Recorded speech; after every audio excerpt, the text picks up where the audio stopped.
Hey everyone, we're going to Breakout Wednesday for the 8th of June 2022. It's currently about 3 p.m. on the West Coast, 5 p.m. on the East Coast. First of all, remember this is never financial advice. I'm not a financial advisor. This is simply a video blog on how one trader sees the market, and everyone needs to take responsibility for their own decisions. Okay, now I'm not talking about risk management and position sizing this week. I'm going to do it next week. I need to get somewhere, so I'm just going to bang this out.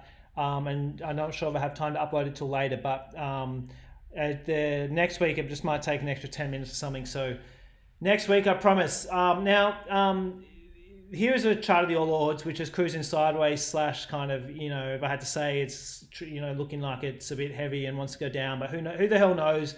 All I know is that it's going sideways, and it looks shit to trade, doesn't it? It doesn't really look like a nice thing to trade, but this has been one of the nicest markets for traders. We have had so many nice moves and breakouts, and I'm going to talk through a bunch of them, and they've all been confined to pretty much the energy sector. Okay, and so I really think I should probably even stop talking about the indexes and stuff on Breakout Wednesday, because it's so irrelevant to making money, or it just concentrating on what's going up, or if you're short what's going down. It's just what it's all about, Anyway, I'm going to talk about a few cool things today from a few people that have reached out. First of all, like 4 or 5 months ago when the oil market started trending up, and there was obviously stuff going on in the world, I stated on Breakout Wednesday that once the oil market starts moving, it can really move for a long time, a lot longer than people think it will. And I definitely think that's playing out in the sense that we have having massive moves in oil stocks and energy stocks, coal stocks, and they just keep trending. And if you look back over history, these trends can last quite a long time, and people sell very early, and they really leave a lot of money on the table, by selling way too early. And so I'm just trying to remind myself that. But I'm in a position where I find myself like I only have about 10 to 15% in cash and 85% in stocks and positions now, and they're all in the energy sector. Like I think I have one that's in a different sector than that, and if I wake up one day and the war ends, and which would be a great thing, and the oil obviously, and then if oil's down 10%, then obviously my whole portfolio is going to be spanked, but that's life. I'm pretty happy with that risk, and I'll talk about that more in the risk management episode next week. But there's just been some of the best setups I've ever seen lately, and if you're missing them, then you're most likely focusing on shit downtrending things, okay, which I'll talk about them all later, instead of the stocks which are actually going up and setting up. And it's all about figuring out the strongest sectors and what's actually going up, right? Let's just quickly rattle through last week's trades. FAR, okay, it's poked its head above there, hasn't moved too much yet, but I'm in that, so we'll see how it goes over next week. STO, Santos, okay, nice start. Really like the start of this one. I'm holding a lot. I haven't trimmed anything yet. It's way too early for me to trim anything, and I'm going to be hoping and looking and waiting and being patient for a move a lot higher before thinking about trimming anything. BPT started super nice. SANM, I missed. I decided it was a tech stock and I didn't want it. Would have been a really nice trade, but anyway, I wanted that to base for longer and it didn't. I just missed it, so that's life. FMG, new trade, and it's pretty new. I'll touch on next week. NOG, okay, I'm out, but I sold way too early. This classic perfect setup just keeps going. PDBC. Oh shit, I don't actually know if I talked about this one on Breakout Wednesday. Apologies, let's just move the hell on. PBT, massive, this thing just keeps going. Amazing, perfect bases tend to keep going more often than not. I've trimmed probably more than I should have, and I still have a decent position on it, so we'll see how we go with the rest of it. And NFE, which I haven't talked about yet, but just want to show like all these setups, the best setups at the moment are in pretty much in the one sector, and that is just the way it goes. I need to accept the higher risk of being heavy in one sector, because that's where all the moves are, right? And so now that's that. Now, just quickly, I'm going to move. There's two things I want to talk about, but first of all, a few setups I'm watching. I can't take any more energy trades right now unless something like PBT comes along. because it's just I just got too many, and I don't have much cash left in the trading account.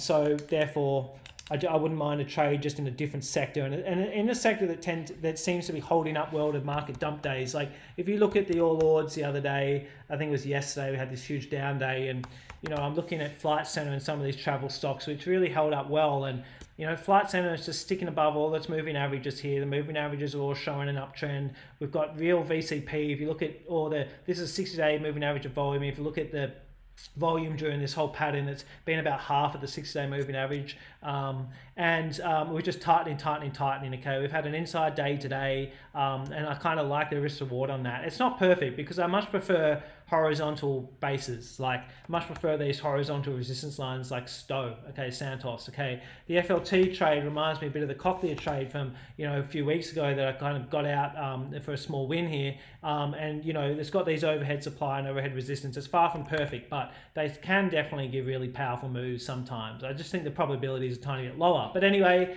FLT is setting up, and I like that enough to risk some hard-earned money on it. And Webb is also setting up. It's always good to see the cousins and brothers in the same sector setting up. And I actually got faked out here. I was in and out within about 15 minutes that day because I figured out quickly what was happening and took an incredibly very, very quick small loss. Instead of waiting for it to come down here, it was just a real clear fake out.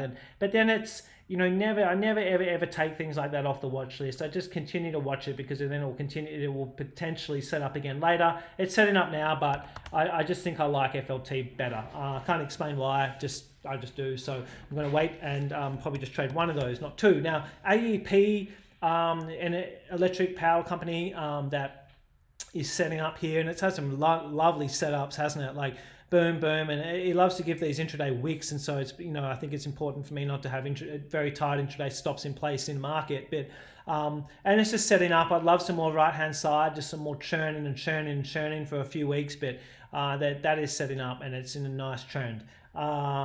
And the only other one that I jotted down that I think I actually forgot to chat about earlier was AGL, which I took a bath on the first half of AGL, for those who remember back here, and then I'm still in half of it. So maybe I'm going to make back, maybe I'll end up doing well. In my head, I just thought I was going to lose on the other half too. So it's always nice when it surprises you. So anyway, I'll follow that up later. Now, I just there's two things I want to talk about quickly, mainly from some different young people that reached out just with questions and stuff. And so first of all is about moving averages, and I've talked about this so much, but I understand there's been like 140 episodes or whatever, and it's pretty hard to find what you want without listening to every single one of them, right? So maybe I'm not organized with my head-ins, but there's nothing magic about moving averages, okay? There's traders out there that never look at it. Like, Frank Watkins is an amazing trader. He never looks at them and he makes money, right? And so there's no right or wrong. Everyone's different. You just do whatever the hell works for you and makes you cash, right? But for me,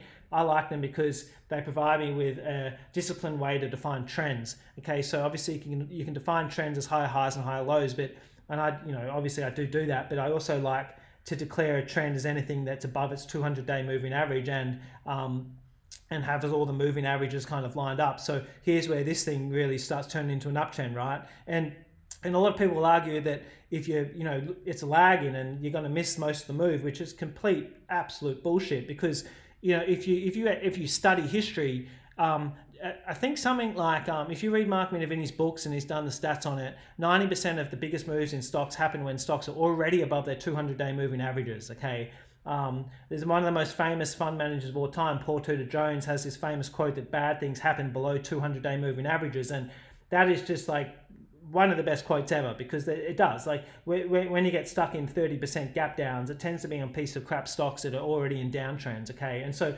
by only ever trading stocks where the moving averages are like this, okay, and this is perfect here, how they all come together and they're all lined up, it just keeps me out of downtrending stocks, and it's just an extra filter. So this here is perfect. So this huge base, all the moving averages come together. It just keeps me out of crap that's going down. Okay, I have a family member at the moment that is, it was raving until it faked out and started collapsing about ANN. I mean, I look at ANN and I just see a stock in a downtrend, okay? Because, I've got these lines drawn for, stuffing around, and, playing around with it. But I look at that and I see a downtrend, okay? And I think that the odds of faking out is ridiculously high because this thing's in downtrend based on all these moving averages, okay? I have another family member that's in CDA, and I look at CDA and I just see a stock in a downtrend. There's nothing bullish about that at all to me, okay? And there's so many others that I could just talk about. One other one actually, SPT, okay, and SPT is showing some promise, as I talked about last week, but this thing's still in a downtrend, as I talked about last week, because the 200-day moving average is still sloping down. This thing needs to base for another month or 2 or 3 and really flatten out and have all these moving averages come together. So, it needs more time. And there's rhyme and reason behind that, because it's the whole theory of bases. If you don't believe in moving averages, then in many ways, I think you probably don't believe in bases, because it's the same theory, right? The longer something bases, the more their moving averages have a chance of getting coming together and then lining up. And it really is the same thing when you think about it hard, okay? So that is the best explanation on moving averages. They're not magic, but they really just give me discipline, okay, and make me consistent with what I do. That's why I use them, okay? And then the other thing to quickly talk about is someone's asking about like homework, stuff I do every day, and I've talked about that heaps, but I wanted to provide one example, and this is hindsight, and I didn't talk about this before Breakout and blah, blah, blah, but whatever, like I was talking about VET on Breakout Wednesday when it was back here and it was setting up, and I was going to trade it. I actually had an order in to trade it back here, okay, when it was back here, and I was hoping it was going to break out here and go bang, up, and then it broke down, and obviously it didn't break up. One sec, guys. And then it didn't break. Obviously it didn't break. Sorry, I had to just pause then. It broke down, not up, but I just didn't delete it from the watch list because this resistance here is incredibly significant. Okay, it's been held 3 times right on this line. So I just would never take that out of my watch list. And so I have all these different watch lists here that I go through. But I have these ones, pretty stupid names, but POS2 and POS3, and I will rattle through those every single night or day or whatever. But I will never ever miss a day doing that. Okay, and the reason for that is that things like VET, if for some reason if it didn't come up in a Dava scan or a breakout scan or whatever, or on the Protrader system, by doing my homework every night and scrolling quickly through my watch list, I'm never going to miss something like that, okay? And so I was, obviously I watched it set up and I saw it come back and give an inside day bar here and bang, and that's what consistent disciplined trading requires, is that having watch lists, going through them every day and doing the scans every day that I went through last week. I think if I scroll through my watch list, I got these 2, this one and the other one I scroll through every day. If I scroll through those 2 every single day, then and do my scans every day, that's the discipline I need to never ever miss A+ setups like this, okay? That's it for this week. I'm going to talk about the other stuff next week. Take care, everyone. Stay safe. Cheers.